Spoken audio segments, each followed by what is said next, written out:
por sobre o mar. E os discípulos, ao verem-no andando sobre as águas, ficaram aterrados e exclamaram: é um fantasma! E tomados de medo, gritaram. Mas Jesus imediatamente lhe disse: tende bom ânimo, sou eu, não temais.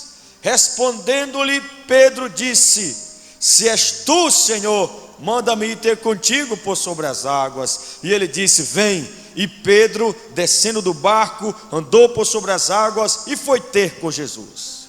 Reparando, porém, na força do vento, teve medo, e começando a submergir, a afundar, gritou: salva-me, Senhor. E prontamente Jesus, estendendo a mão, tomou e lhe disse: homem de pequena fé, por que duvidaste? Subindo ambos para o barco, o que aconteceu? Cessou o vento, e os que estavam no barco o adoraram, dizendo: verdadeiramente és Filho de Deus. Aleluia. Vamos para o Evangelho de Marcos, capítulo 4, versículo 35 ao 41. Marcos, capítulo 4, do 35 até o 41. Amém, povo de Deus? Diz assim: naquele dia, sendo já tarde, disse-lhe Jesus: passemos para outra margem. E eles, despedindo a multidão, o levaram assim como estava no barco, e outros barcos o seguiam. Ora, levantou-se grande temporal de vento, e as ondas se arremessavam contra o barco, de modo que o mesmo já estava a encher-se de água. E Jesus estava na popa, dormindo sobre o travesseiro. Eles o despertaram e lhe disseram: mestre, não te importa que pereçamos? E ele, despertando, repreendeu o vento e disse ao mar: acalma-te, emudece. O vento se aquietou e fez-se grande bonança. Então lhe disse: por que sois assim tímidos? Como é que não tendes fé? E eles, possuídos de grande temor, diziam uns aos outros: quem é este que até o vento e o mar lhe obedecem? Quem é este? Quem é esse? Este é aquele que nós lemos aqui no 14, no versículo 23. Este é o Filho de Deus. Aleluia. Irmãos, nós acabamos de fazer duas leituras: Mateus capítulo 14, do 22 ao 32, Marcos no capítulo 4, do versículo 35 ao 41. E essas duas passagens falam de duas tempestades que os discípulos tiveram de enfrentar. E em cada uma dessas tempestades, eles foram salvos por Jesus Cristo. Amém? Eles foram salvos. Os discípulos passaram por diversas tempestades, não assim literalmente, mas eles passaram por outros tipos de tempestades na vida também, até que eles aprendessem a crer em Jesus de fato. Jesus estava preparando esses homens para uma grande missão. Jesus estava preparando esses homens como ovelhas que seriam enviadas para o meio de lobos. E eles deveriam ser treinados, eles deveriam passar por experiências como essas aqui, para que quando eles passassem por experiências até piores do que essas, amém? Eles pudessem se lembrar desta lição, desta tempestade. Está compreendendo? Eles passaram por várias experiências, literalmente por duas tempestades, e em cada uma delas Jesus os salvou, e Jesus estava treinando eles para enfrentar tribulações e tempestades que viriam lá na frente, onde eles deveriam crer. Jesus estava ensinando os seus discípulos a ter fé. Agora, quando nós lemos essa passagem, fica claro aqui, realmente se tratava de uma tempestade, ou de duas tempestades. Mas, e nós? Porque a palavra foi escrita para falar com a gente, né? O que essa história tem a ver conosco? Qual é a aplicação que nós temos para a nossa vida? Primeiro, nós precisamos identificar uma tempestade em nossa vida. Quando é que sabemos que estamos passando por uma tempestade? Quando é que sabemos? Quando é que eu posso chamar que aquela situação da minha vida, aquele problema, quando eu posso dizer que aquilo se trata de uma tempestade? Bom, quando nós analisamos esse texto, os dois textos aqui, tanto de Mateus quanto de Marcos, nós vamos perceber que era uma situação fora do controle deles. Eles não tinham controle sobre aquela situação. Aquilo era maior do que eles. Não há como um homem lutar contra as forças da natureza. Tem como? Não dá para lutar contra as forças da natureza. Não dá. Foi por isso que Jesus Cristo salvou, porque Jesus é o Deus de todo o universo. Jesus é o Deus da natureza. Jesus, ele manda na natureza. Jesus manda no vento, Jesus manda no mar. Os discípulos não tinham esse poder nem essa autoridade, mas Jesus tem. Jesus possui esse poder e esta autoridade. Em nossa vida também é assim. Nós identificamos uma tempestade quando determinada situação ou circunstância estão fora do nosso controle. Não há mais nada que nós possamos fazer. Então, quando nós estamos vivendo situações assim, então nós podemos dizer que o que nós estamos passando se trata de uma tempestade. A segunda maneira que nós podemos identificar uma tempestade é quando aquela situação está acima de nossas forças. Os discípulos aqui, eles remaram basicamente, analisando um pouco o horário que eles começaram a entrar no barco e começaram a remar, foi entre as 6 e 7 horas da noite por aí. Então foi de 6 para 7 horas que eles entraram no mar e começaram a remar. Mas a Bíblia vai mostrar para nós que entre as 3 e 6 horas da manhã, eles ainda estavam remando. Eles ainda estavam ali tentando vencer aquela tempestade. Eles não tinham mais forças. Eles perderam as suas forças. Eles estavam se sentindo, e aqui vai agora a terceira referência que nós podemos identificar uma tempestade na nossa vida, é quando nós nos sentimos derrotados. É quando nós nos sentimos assim, derrotados. Estou acabado. Não há mais o que eu possa fazer. Então, quando a situação está fora do nosso controle, quando está acima de nossas forças, e quando nós nos sentimos derrotados, então nós podemos dizer que nós estamos em uma tempestade.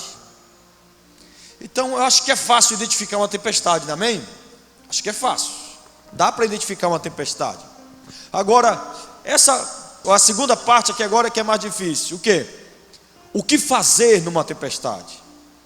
Qual deve ser a nossa atitude quando nós estamos enfrentando uma tempestade? Primeiro, anote aí, o pavor dominar a sua vida. Eu sei que o texto aqui, ele fala de medo, mas eu queria diferenciar um pouco aqui medo de pavor. Medo é quando nós estamos preocupados, receosos com uma situação, com algum perigo, e nós ficamos atentos, ficamos acordados. O medo faz isso com a gente. O medo nos deixa mais atentos. O medo de sofrer um acidente faz com que o motorista fique mais prudente, sabia disso? Ele fica mais atento. Mas o pavor é o contrário. O pavor nos deixa fora do nosso controle. O pavor nos deixa descontrolados. Então, irmãos, nós não podemos entrar em pavor, ficar apavorados, desesperados, perder o controle, porque tem gente que é assim, perde o controle. Ai meu Deus, o que é que eu faço? Liga para Martim, corre, liga para o presbítero Martim aí, gente. Chama isso ali, chama tolerável, né? Mas ficar descontrolado, não. Certa vez teve um rapaz que ele ficou desempregado, estava endividado, já estava endividado, perdeu o emprego, ficou com medo. Desse medo, o medo se tornou em um pavor. Qual foi a solução? Tirar a própria vida. Mas antes dele tirar a própria vida, ele resolveu ir numa igreja. E quando chegou lá na igreja, o pastor estava pregando. E no momento que o pastor estava pregando, o pastor lançou uma palavra e o pastor disse o seguinte: olha, você que está endividado e desempregado, faça alguma coisa. Vá comprar limão e venda limão. Compre limão. Pegue o dinheirinho que você tem, compre um saco de limão e vá vender. Ele recebeu aquela palavra com a palavra de Deus. Ele tinha um dinheirinho ainda, sobrou um pouquinho de nada, dava para comprar um saco de limão. Ele comprou um saco de limão daqueles, acho que é de 20 quilos, né, Jean? De 20 quilos. E aí ele separou em cestinha, né? Botou lá 5, 10 limão e começou a vender. Vamos botar aqui R$2 cada cestinha daquela. Só sei de uma coisa, que ele começou a prosperar vendendo limão. E aí ele começou a juntar um dinheiro vendendo limão. Aí começou a vender limão, já colocou uma barraca na feira e vendendo limão, vendendo limão, vendendo limão. E Deus começou a abençoar a venda de limão dele, aleluia. E aí ele começou a ter um dinheirinho agora guardado e foi pagando as dívidas. E aí ele voltou à igreja. Olha que coisa boa para a igreja, né? Estava lá esse homem lá no culto. E o pastor, Deus usou o pastor de novo. Você que está numa situação assim, vai estudar, rapaz. Vai estudar. Vai melhorar a sua vida financeira. Vai fazer um curso, ou então um concurso público. Ele olha, Deus está falando. Aleluia, oh, glória, amém, gente? Deus está falando. E aí o que ele fez? Ele foi fazer um concurso. Ele descobriu que estava tendo um concurso da Polícia Civil, se eu não me engano, para ser investigador da Polícia Civil. Então ele comprou as apostilas e começou a estudar, começou a estudar e tal, foi estudando e foi orando, foi colocando na mão de Deus, Resultado, aquele homem que estava numa tempestade e queria tirar a própria vida para ver se aquela tempestade passava, agora já era crente, já era vendedor de limão, estava fazendo concurso para ser policial civil, passou, foi aprovado e hoje é um servo de Deus e é um policial civil, irmãos. Porque quando nós colocamos as nossas tempestades na mão de Deus, amém? Deus dá uma solução, aleluia. Deus dá um escape, louvado seja Deus. Bom, em primeiro lugar, não deixe o pavor dominar você. Não deixe o pavor dominar a sua vida. Segundo, use seu potencial até o limite máximo. Faça tudo o que estiver ao seu alcance. Faça tudo. Vá, escute, Deus está falando com você nessa noite. Vá até o limite de suas forças. Até o limite. Porque há um princípio, pelo menos nessa passagem lida, há um princípio do agir de Deus sobre nós. Há um princípio aqui. Veja aqui no versículo 25, diz assim: na quarta vigília da noite. Bom, na primeira vigília, lá estavam os discípulos remando. Na segunda vigília, lá estavam os discípulos remando. Na terceira vigília, que já era umas 3, 4, 5 horas da manhã, lá estavam os discípulos remando. Eles estavam até o limite de suas forças. Amém, gente? Sim, que nós temos que fazer como crentes. Eu aprendi uma coisa com meu pai na fé, e ele disse assim para mim: filho, trabalhe como se tudo dependesse de você. Dê o seu melhor. Dê o seu melhor. Mas ore como tudo dependesse do Pai.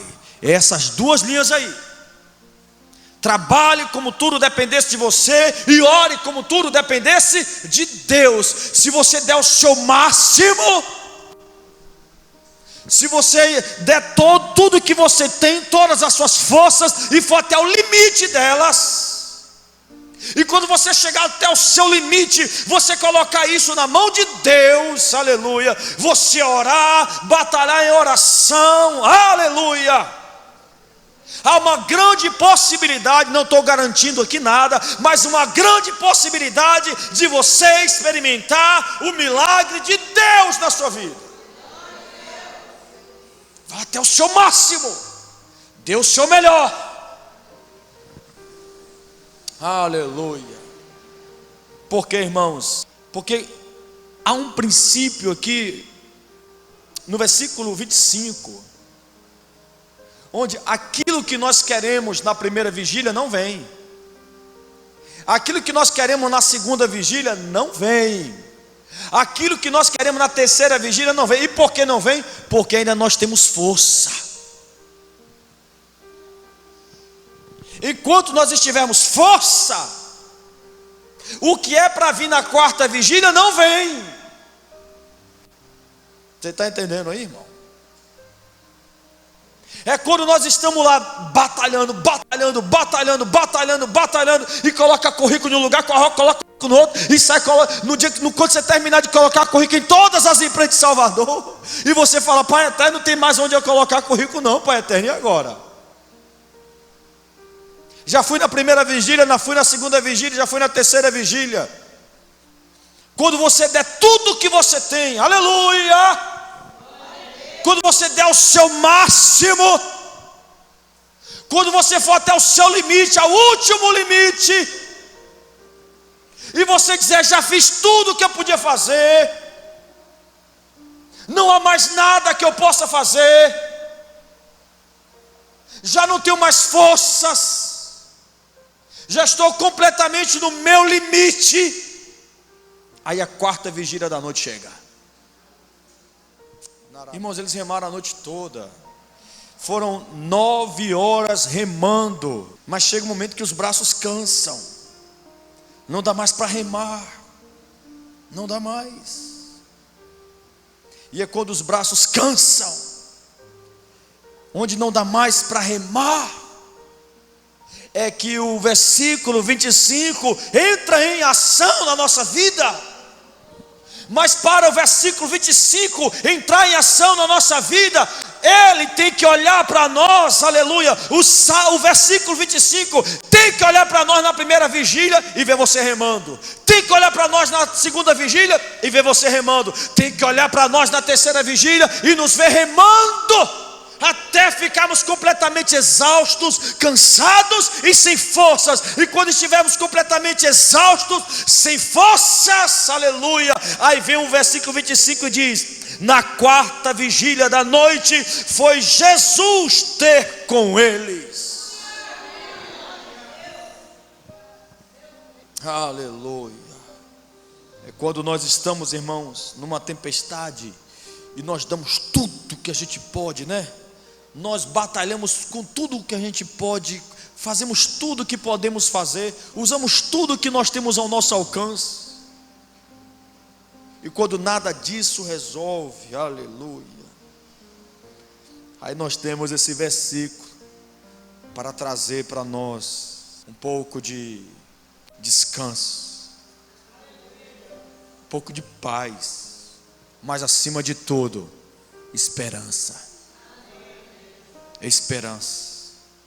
Na quarta vigília da noite foi Jesus ter com eles. Quando não dá mais, quando chega, acabou, aí Jesus vem ter com a gente, né? Ele é que vem ao nosso encontro, aleluia. Ele é que vem, aleluia. E aí quando ele chega, ele não vai chegar e chegou apenas, não. No versículo 25 diz que ele foi ter com eles. Mas não basta só a companhia, falta algo. Ter companhia é uma coisa, mas ter uma palavra é outra coisa. Uma palavra de Jesus é tudo que precisamos. A palavra de Jesus nos alimenta, nos fortalece, amém? A palavra de Jesus nos motiva, a palavra de Jesus Cristo nos levanta, a palavra de Jesus nos coloca de pé, a palavra de Jesus Cristo nos dá esperança. E no versículo 27 diz assim: mas Jesus imediatamente lhe disse. Ele chega e imediatamente Jesus Cristo vai e profere a palavra.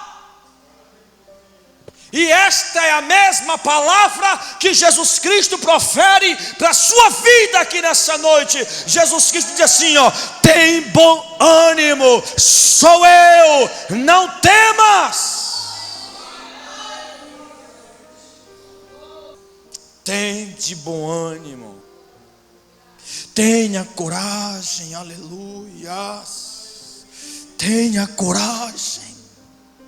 Se anime, aleluia, se anime.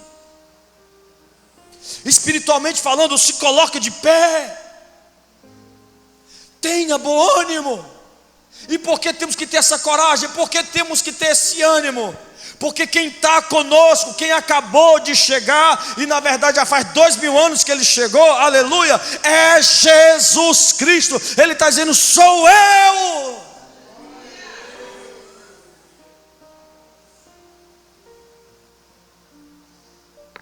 E quando Jesus Cristo fala sou eu, gente, ele está dizendo muita coisa aqui.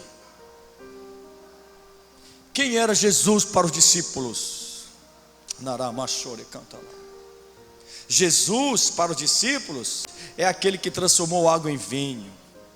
Jesus para os discípulos é aquele que multiplicou o pão e os peixes. Jesus para os discípulos é aquele que ressuscitou mortos. Jesus para os discípulos é aquele que curou os enfermos, aleluia. Então quando Jesus está dizendo sou eu,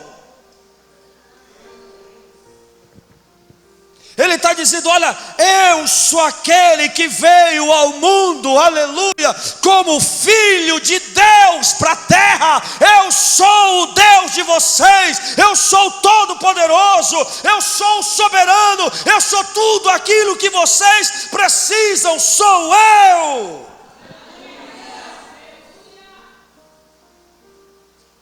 É Ele, irmãos,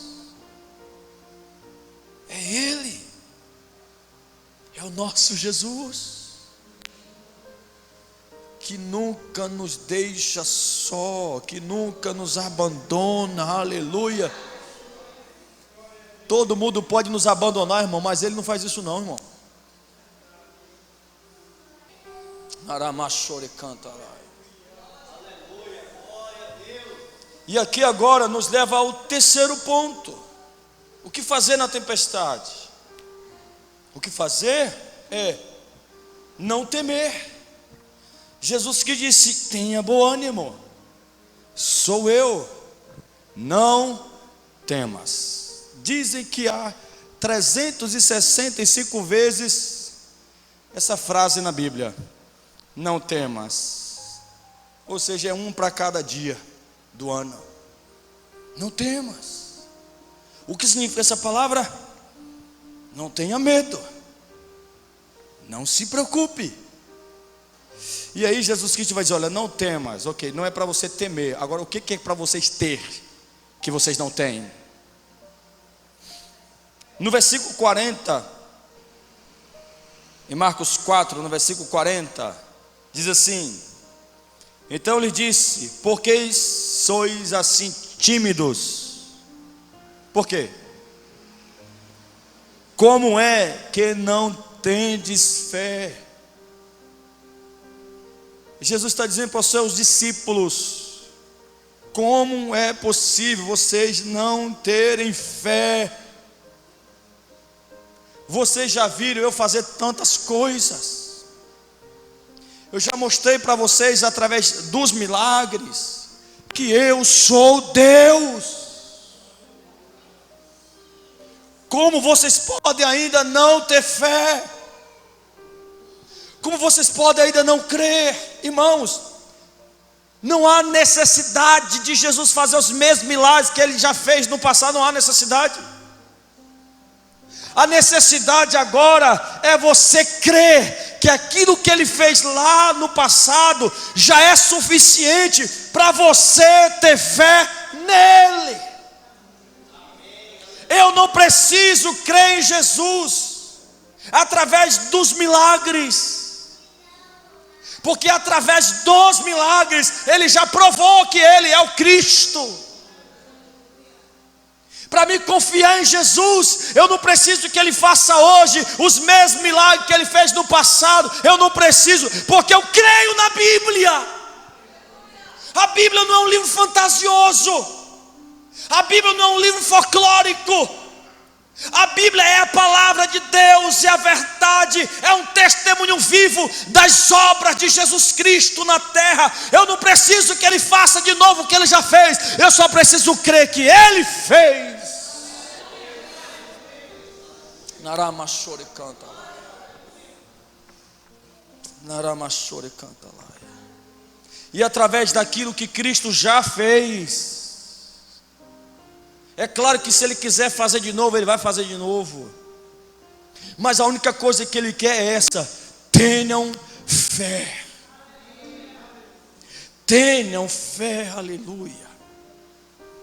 É isso que Cristo mostra para nós aqui no versículo 40. Como é que não tendes fé?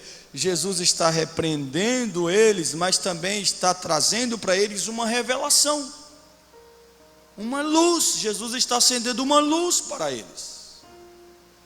Em outras palavras, Jesus está dizendo para eles: olha, o segredo para vocês passarem por essas tempestades na vida, essas lutas e outras piores também, o segredo é ter fé. Quando Cristo repreende isso neles, Cristo está repreendendo, mas está dizendo o que eles devem fazer. O que é preciso?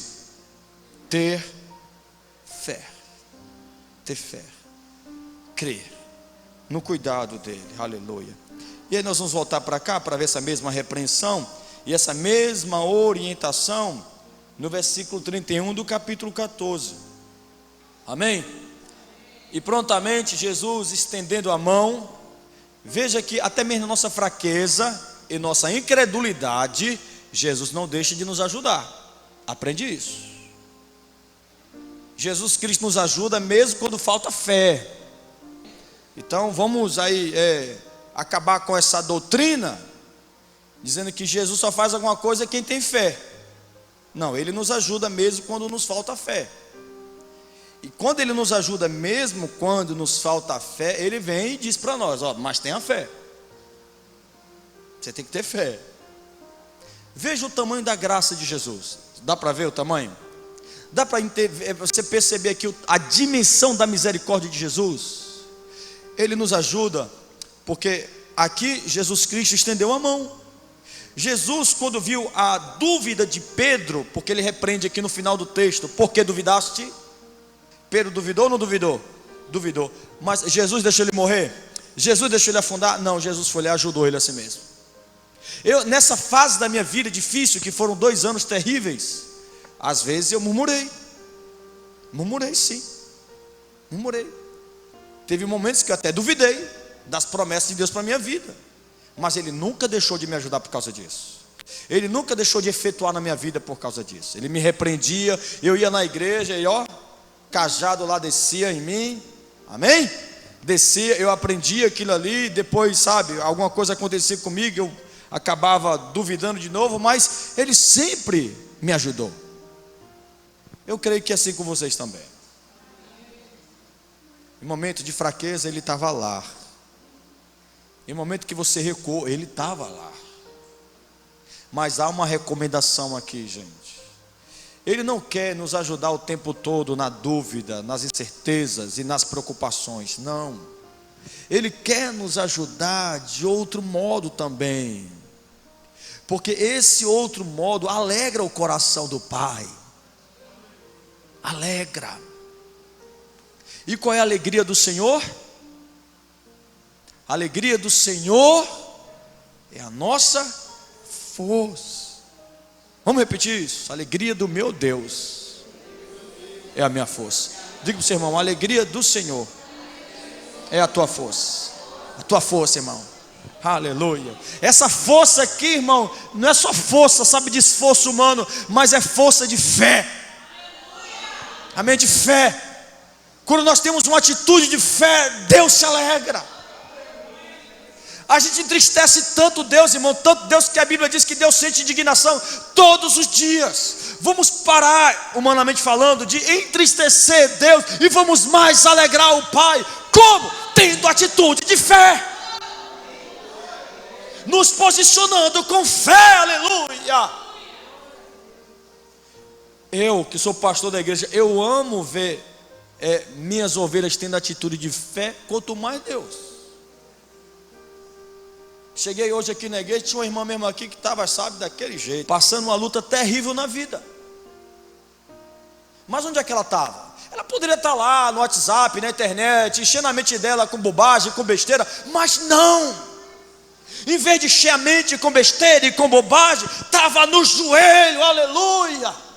Estava lá falando com Deus, colocando a sua tempestade diante do Pai, diante do Senhor. Como eu celebrei e chegar aqui na igreja hoje cedo, encontrar uma alma aqui, colocando a sua vida diante do Senhor, aleluia.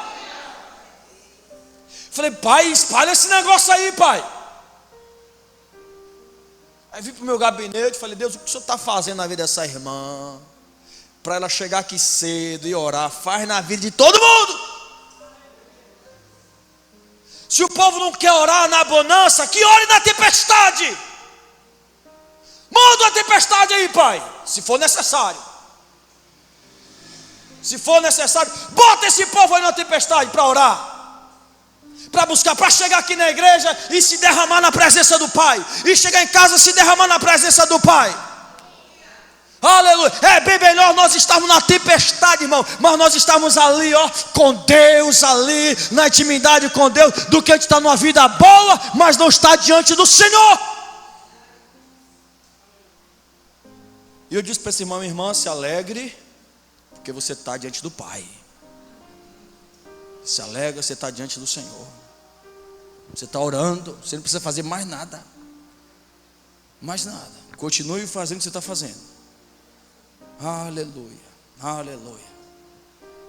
E eu digo para essa irmã e para todo mundo que está me ouvindo aqui nessa noite: quando a coisa estiver fora do seu controle, Ele aparece, Ele chega.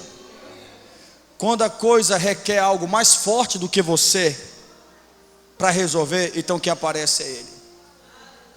Quando as tempestades da vida, quando as forças da natureza, principalmente nesse mundo espiritual, for maior do que você, aquele que é maior do que a natureza, aquele que é maior do que a tempestade, aquele que é maior do que qualquer situação que você esteja vivendo, Ele chega e diz: sou eu. Tem bom ânimo, sou eu. Aleluia. E Ele já disse isso, irmão. Você tem que entender que Ele já disse isso.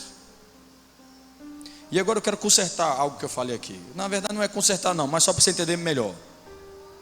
Ele não vai chegar, porque às vezes a gente acha que Jesus está trabalhando em outra casa, está ocupado lá na casa do pastor Duval. Acho que mais tarde ele chega, né? Eu acho que ele está muito ocupado lá, ajudando o pastor Duval a resolver os problemas da igreja, do presbitério. Acho que Jesus está lá na casa do pastor. Ou então Jesus está muito ocupado lá na casa de Julimar, né? Na casa da irmã Julimar, na casa do Dorival. Acho que amanhã ele passa aqui em casa. Não é isso que a Bíblia diz. A Bíblia diz que Jesus que não estará conosco, Ele já está conosco. Aleluia. A Bíblia diz que Jesus não habitará conosco, Ele já habita conosco. Aleluia. A Bíblia não diz que Ele vai chegar, a Bíblia diz que Ele já chegou e que Ele está conosco. Não de vez em quando. A Bíblia não diz que Ele está conosco de vez em quando, ou em alguns dias do mês, ou então naquele culto onde o fogo pegou. Não, a Bíblia diz que Ele está conosco todos os dias, todos os dias, todos os dias, todos os dias. Aleluia. Eu não preciso sentir, eu só preciso crer que Ele está conosco. Eu não preciso estar com a minha fé lá em cima para Ele estar conosco. A minha fé pode ser menor do que um grão de mostarda. Ele está conosco, porque para Ele estar conosco não precisa da tua fé nem da minha. Para Ele estar conosco só precisa da palavra profética dEle. E a palavra profética dEle já foi profetizada. Ele estará conosco durante todos os dias da nossa vida. Ele não depende de ninguém, de nada, de nenhuma atitude nossa para estar presente. Ele já está e pronto, final.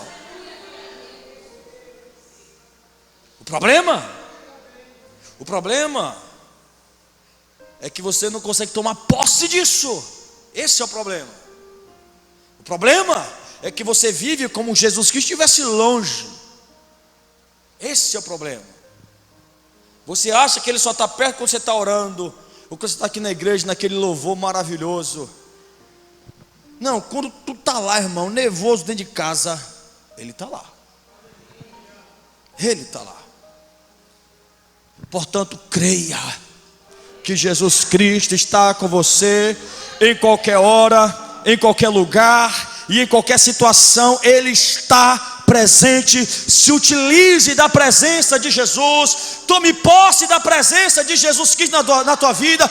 Desfrute dessa maravilha. Desfrute dessa intimidade. Desfrute desse relacionamento. Porque para você desfrutar desse relacionamento, o mérito não está em você. O mérito está nele mesmo, na graça e na misericórdia dele.